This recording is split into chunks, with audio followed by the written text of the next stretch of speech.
pretty house back there.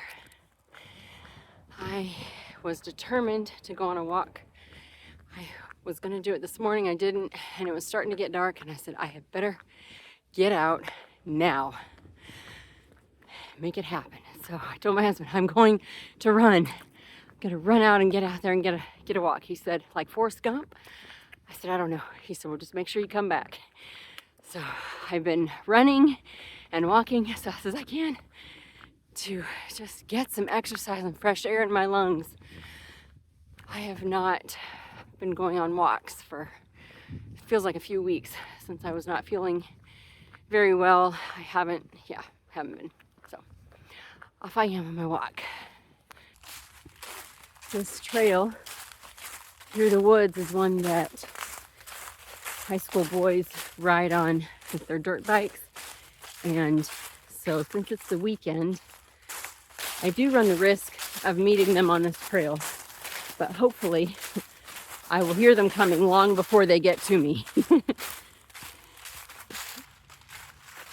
Today I was home. My husband was out cutting firewood with his dad, so I was home alone. And I did finally fluff up the branches on the Christmas tree. So it does look better, and it looks nice. Got that finished. I was really tired. It was nice to finally have a day home where I didn't go anywhere. Is this the first day? It's the first day in quite a while. So that's been nice. And this morning I read Psalm 24. I don't know how loud these leaves are, so maybe I'll stop for a minute. This morning I read Psalm 24 and got stopped on the concept of righteousness again. I don't remember which verse it is, but it talks about who may ascend the hill of the Lord. Here I am on a hill. Who may ascend the hill of the Lord, and who may stand in his holy place? He who has clean hands and a pure heart, who does not lift up his soul to what is false, or to idols what is false, and does not swear deceitfully. He will receive blessing from the Lord and righteousness from the God of his salvation. And I was reading it in the NIV, which uses the word vindication. And vindication is one of those words where I'm like, yeah, I feel like I know what it means. I basically generally know the concept. But if I were pinned down to tell somebody what it means, I would back off and be like, well, I'm not really sure. So because of that, I decided it was time to do some dictionary searching. So I wrote down a bunch of definitions that I'm trying to remember the words that I came up with, that just some really good words. It's something to use, to have a word that you know, and then when you look up the definition, or think you know, and you look up the definition and you break it down simply, it just becomes so much more powerful. And so just that idea of vindication, of a defense, to vindicate is to defend, to justify. You are accused of doing something wrong and somebody provides evidence otherwise, or that's kind of the basics of what I remember that I wrote down from the definitions I found online. And thinking about the fact that, again, of righteousness, that our righteousness that God has given us, his righteousness, that God has declared us not guilty on the basis of his Son. It's something I just cannot quite get a hold of and let it sink down into my mind and my heart. And I am trying to let that sink in, to settle, and to really take hold in my heart, in my life. And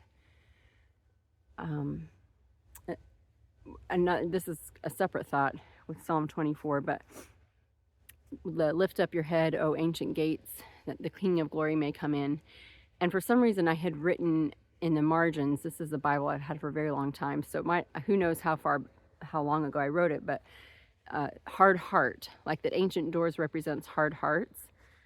And I don't know how accurate that is, but Some other things I found online were just that the ancient doors referring to Israel opening and making the way, or also Jesus, that how he was the gateway into the presence of God, and or Israel, that they were leading the way into the presence of God. And looking at Matthew, where the Pharisees and religious teachers were a hindrance to Jesus and were not accepting, and their hearts were hard. It was just interesting thinking of Jesus as the King of Glory, and that Israel, or us, or however you want to look at those ancient doors, as a picture of the heart, or leading the way, an entrance to the King of Glory, of his coming in, whether it be our heart, whether it be him being ushered in, his kingdom being ushered in, or Israel accepting his ushering in, and the fact that Jesus was a Jew, was an Israelite. Anyway, I'm getting myself in deeper than I can say, but my thoughts were kind of, going down that trail. And this trail is getting dark. But back to righteousness. Another thought on righteousness. Just, after yesterday, he guides me in paths of righteousness for his name's sake. And then in Psalm 24, that those who seek the God of Jacob, they will receive blessing from the Lord, and vindication from God their Savior. And righteousness from God their Savior. Those who seek the face of the God of Jacob. So I want to be seeking his face to receive his blessing. And his righteousness is there as a free gift. Not that I do anything to earn it, but I'm just trying to soak that in, that his righteousness is a gift that he has written off, that he has declared not guilty. He has defended that God defends my case. Wow. Have a good day wherever you are.